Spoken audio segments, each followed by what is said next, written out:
कि एग्जैक्ट ये सब करने का कारण क्या है, किसने ये सब सुपारी दी, किसने ये सब किया, इसके बारे में तुरंत नहीं, लेकिन 1-2 दिन में ही पता चलेगा, ऐसा मुझे विश्वास है। और आज 8:30 बजे बड़ा कब्रिस्तान मरीन लाइन्स में जो है वहाँ उनको दफनाया जाएगा, सरकारी इत्मीनान दफनाया जाएगा राजकीय सम्मान से। और उसके बारे में भी गवर्नमेंट ऑफ महाराष्ट्र ने ऑर्डर्स निकाले हैं। और अभी थोड़ी देर के बाद पोस्टमार्टम होने के बाद उनको उनके घर में लेके जाने वाले हैं। और वहाँ कुछ टाइम रखने के बाद उनकी जो कॉन्स्टिट्यूंसी है वहाँ लोगों को दर्शन के लिए रखने वाले हैं। और फिर बाद में रात को 8:30 बजे ये सब उनके दफनाने की पूरी ये हो जाएगा। दादा, अपोजिशन लीडर यहाँ आए थे, उन्होंने कहा कि कानून व्यवस्था फेल हो चुकी है, अब पूरे महाराष्ट्र में सबको बुलेट प्रूफ जैकेट दे देना चाहिए क्योंकि सरकार और ये सब फेल है और सबको इस्तीफा देना चाहिए। देखो, वो तो बोलेंगे ही बोलेंगे, ये ऐसे अब बिल्कुल नहीं होना चाहिए था। अभी अपोजिशन वालों क्या बोलेंगे, वही बोलेंगे, लेकिन हमारा काम है कानून ठीक रखना, कानून व्यवस्था ठीक न रखना। और उसके बारे में और भी जो भी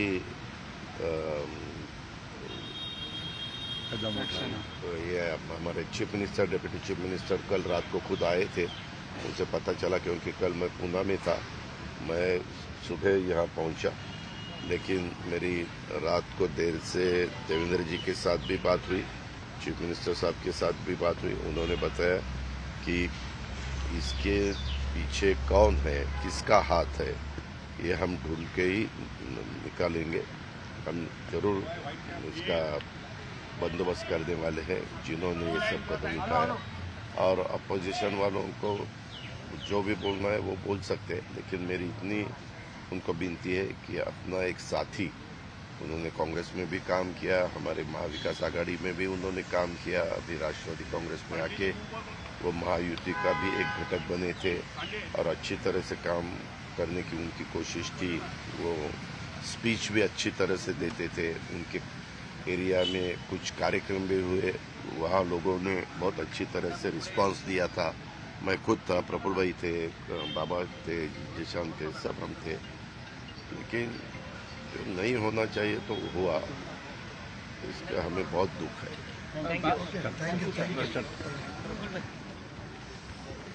सूबे के डिप्टी सीएम अजीत पवार को आप सुन रहे थे, और अजीत पवार के लिए ये और बड़ा झटका है। क्यों?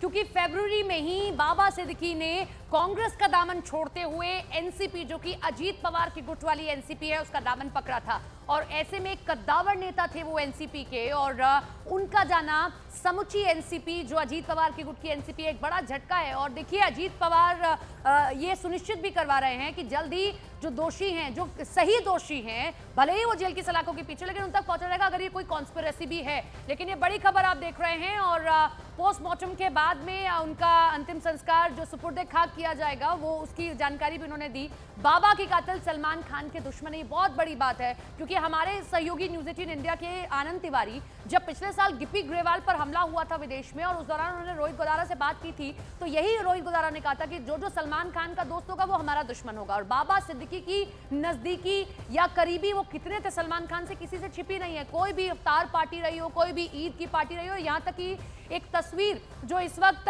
सब जगह आप देख रहे होंगे, शाहरुख खान एक साइड है और दूसरी साइड सलमान खान है, ये बाबा सिद्दीकी ही थे जब दोनों खानों के बीच में एक सुलह कराई थी उन्होंने। वो इफ्तार पार्टी सभी को याद है, 2004 की वो इफ्तार पार्टी। और एक चीज और आप समझिए, ये पूरी कड़ी है। आज से ठीक 6 महीने पहले 14 अप्रैल को सलमान खान के बैंड्रा के घर के, जो बैंड्रा वाला उनका अपार्टमेंट है, गैलेक्सी अपार्टमेंट है, वहां पर भी ऐसे ही 9mm की पिस्टल से ताबड़तोड़ वहां पर फायरिंग की गई थी। और ये पूरा का पूरा मामला भी किसी तरीके से लॉरेंस बिश्नोई गैंग से जुड़ गया था। तो ये सारी चीजें हैं जो कहीं ना कहीं लॉरेंस बिश्नोई गैंग की ओर ही इशारा कर रही हैं और सवाल खड़े कर रही हैं कि एक दाऊद का अंत हो गया, क्या दूसरे दाऊद 2.0 की तरफ अब मुंबई बढ़ रहा है? पुलिस किस तरीके से काम करेगी? हालांकि बाबा सिद्दीकी को कुछ थ्रेट्स भी मिले थे, जिसके बाद पुलिस ने उनकी सिक्योरिटी को बढ़ा दिया था। लेकिन बावजूद इसके उनकी किस तरीके से हत्या की गई ये हम सबके सामने। 3 तस्वीरें हम आपको दिखा रहे हैं। फिलहाल बाबा सिद्दीकी केस में अब तक 3 थ्योरी सामने आई है। पहली ये कि सलमान से दोस्ती है, क्या इसलिए उनको निशाना बनाया गया? दूसरा, अंडरवर्ल्ड का हाथ तो नहीं है, और तीसरा, राजनीतिक रंजिश भी हो सकती है। हालांकि पुलिस अभी पूरे मामले की जांच कर रही है। 3 एंगल्स है पुलिस के पास में और तीनों एंगल से जांच कर रही है। देखिए, सलमान खान के वो दोस्त तो हैं ही, और किस तरीके से उनकी नजदीकियां थी आप सबको पता है, ये एक एंगल हो सकता है। दूसरा एक एंगल बिजनेस से भी जुड़ा हो सकता है, क्योंकि एक बहुत बड़े रियल एस्टेट बिजनेस में भी वो थे।